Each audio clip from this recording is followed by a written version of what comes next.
Mener de front des études en journalisme, une alternance et des projets entrepreneuriaux dans des domaines variés comme la photographie, la communication et la présentation d'actualités sur les réseaux sociaux. Mission impossible? Pas pour notre invité du jour.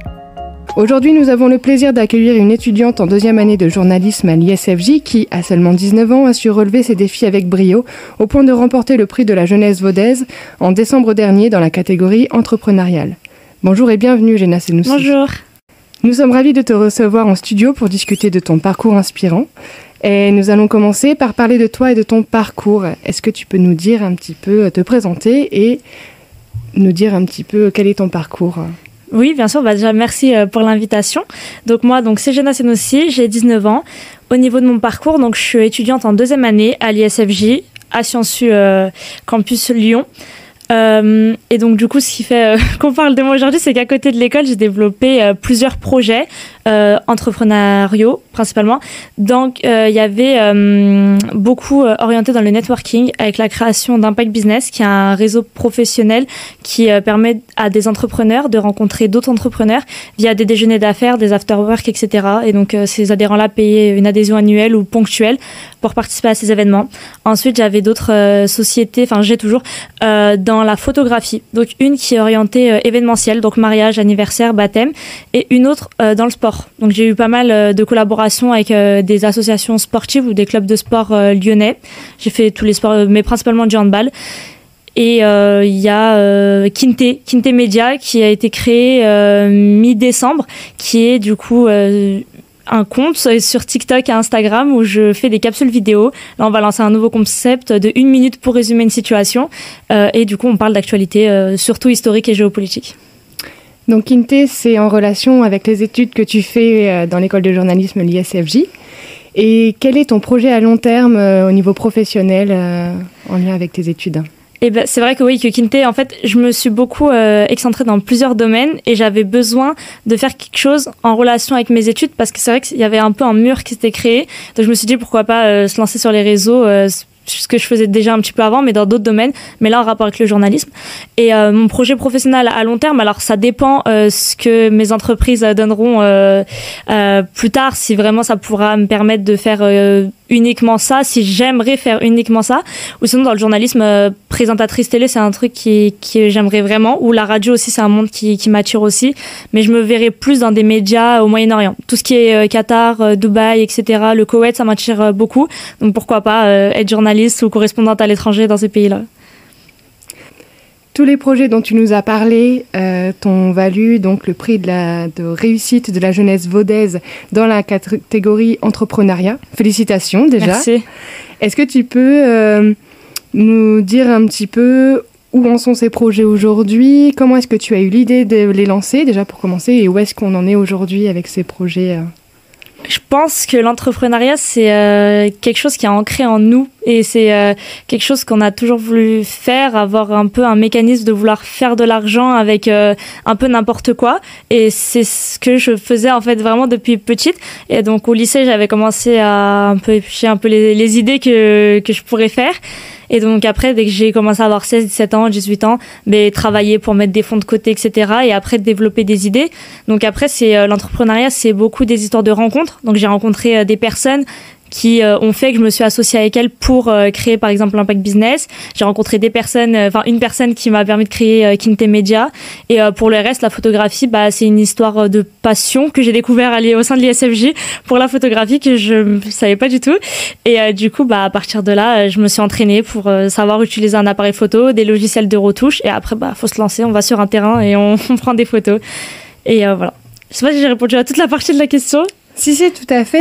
Et moi, je voudrais savoir, parce qu'effectivement, il peut y avoir ce côté passion, mais il y a aussi ce côté où on peut avoir peur de se lancer. Toi, t'as pas cette appréhension-là, tu y vas ? Non, j'ai pas trop d'appréhension. En fait, l'entrepreneuriat, c'est de l'argent qu'on est prêt à perdre, en fait, plus ou moins, et donc investir dans des projets, etc. Pour gagner, il faut être prêt à perdre aussi. Moi, je marche beaucoup avec ça. Et du coup, je me suis dit, j'y ai bossé, j'ai mis telle somme d'argent de côté, je l'investis dans l'achat de ça, l'achat de tels locaux, etc. Et Non, faut être prêt à perdre en tout cas, mais faut être motivé. Enfin, le risque zéro, il n'existe pas. Si un business était sûr à 100%, on serait tous lancés dans des business, mais il faut oser quoi. Et je pense que c'est ce que beaucoup de gens, parce que je m'inspire beaucoup des personnes sur les réseaux qui sont pareil dans l'entrepreneuriat et ça revient beaucoup. Pour gagner, il faut être prêt à perdre. Et justement, tu parles des risques. Est-ce que tu as rencontré des obstacles et comment est-ce que tu as fait pour les contourner Les obstacles, au début, c'était un petit peu mes parents parce qu'ils n'étaient pas trop pour que je fasse plusieurs activités à côté de l'école. Après, une fois qu'on a passé la barrière des parents qui m'ont dit fais, de toute façon, on te soutiendra quand même. Et les obstacles, au début, c'est peut-être la communication parce que maintenant, les réseaux sociaux, c'est très, très important dans le business d'aujourd'hui. Donc, comme j'ai pas forcément une formation communication, réseaux sociaux à fond, c'était un peu dur, mais maintenant, je me suis habituée à faire ça, poster régulièrement, donc ça va. Et après, ça avoir les premiers clients qui sont compliqués aussi, faire ses preuves et avoir une crédibilité dans le domaine qu'on exerce, surtout que j'exerce dans plusieurs domaines, donc être crédible dans tous les domaines, c'est pas forcément évident. Mais après, une fois qu'on a passé ces obstacles, les obstacles des premiers mois, je dirais, ou des premières années, ça va. Moi, je m'estime quand même chanceuse parce qu'un business, pour qu'il soit à peu près rentable, c'est en moyenne 2 ou 3 années. Moi, il m'a fallu quand même 6-8 mois, donc ça allait plutôt rapidement. Donc je suis contente, mais voilà, faut pas se reposer sur ses acquis. La route est longue encore. Et justement, quand tu as des moments où tu as peut-être une baisse de régime, ça peut arriver. Est-ce que tu as un leitmotiv, une phrase type, une citation ? C'est vrai qu'il y a une phrase qui me revient souvent, c'est « Rien n'est impossible à celui qui croit ». Donc je me dis que rien n'est impossible, que j'arriverai à mes objectifs coûte que coûte. Et c'est comme ça que je me motive. Après, des baisses de motivation, il y en a beaucoup. J'en ai eu une récemment en fin d'année où j'avais vraiment besoin de couper avec beaucoup de choses pour me recentrer sur moi-même et faire le tri dans tout ce que je faisais parce que je me retrouvais plus. Et je m'étais aussi éloignée un peu sur ma formation de base qui est le journalisme parce que c'est un métier passion et je fais vraiment ça avec passion, ma formation de journaliste. Mais du coup, je m'étais aussi un peu éloignée de ça. Donc j'avais besoin de me remotiver. Il y a le sport aussi qui me permet de me remotiver pour aller mieux, pour être mieux en forme intérieurement.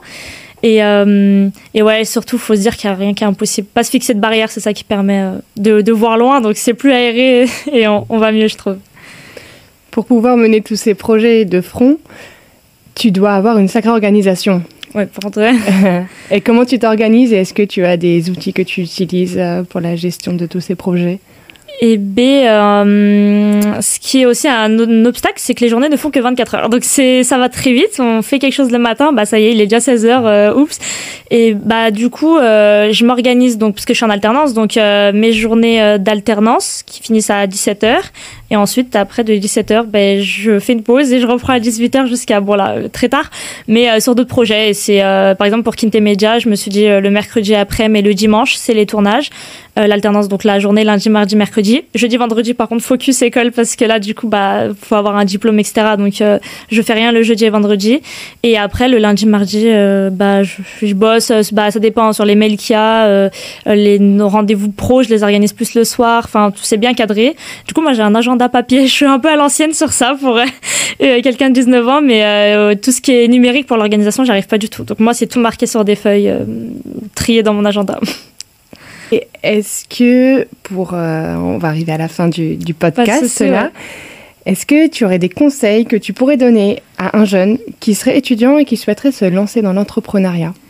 Un conseil, déjà, de faire une étude de marché, de trouver un domaine qui lui plaît et où il a de réelles compétences. Parce que maintenant, on entend souvent parler de trading, de crypto-monnaie. Si vous avez aucune compétence dans le domaine, ça sert à rien de vouloir se prétendre expert dans ça. Moi, je suis vraiment des formations... il y a des formations qui existent, moi, que je suis en train de suivre, en plus, dans ces domaines-là. Mais se former, si on n'est pas expert. Si on est expert, faire une étude de marché pour voir si ce bénéfice il serait rentable à long terme ou s'il y a trop de monde, parce qu'on entend par exemple, c'est un peu cliché, mais beaucoup de filles qui veulent se lancer dans la vente de prêt-à-porter, c'est pas comme ça, ce marché-là il est bouché, s'orienter sur des trucs qui sont pas développés. Et d'autres conseils que je pourrais donner, travailler pour récolter des fonds. Il y a des financements qui existent, des collectivités en fonction de la ville où on habite qui accordent des bourses pour les jeunes entrepreneurs, ça dépend de la ville. Et voilà, mettre des fonds de côté, avec ça l'investir, mais pas n'importe comment, faire attention et voilà. s'organiser surtout. Merci beaucoup pour ton témoignage inspirant. On te souhaite plein de succès pour tous tes projets. Merci. Est-ce que tu as un dernier mot pour nos auditeurs ? Pas forcément, mais merci à vous de m'avoir invitée. J'ai été très heureuse de partager mon parcours. Merci à toi. Je pense que ça va inspirer beaucoup de monde. Merci beaucoup. Merci à tous d'avoir écouté cet épisode. Si l'histoire de Jenna Senoussi vous a plu, n'hésitez pas à la suivre sur les réseaux sociaux. Sur quels réseaux on peut te suivre, Jenna ? Et B, on peut me suivre sur Shoot by Jenna, donc SHOOTS-BY Jenna, JE2NA. Kinte Media aussi, donc KINTE.media. Voilà. N'hésitez pas à aller la suivre et à partager ce podcast autour de vous s'il vous a plu. Et à très bientôt dans un prochain épisode. Au revoir. Au revoir.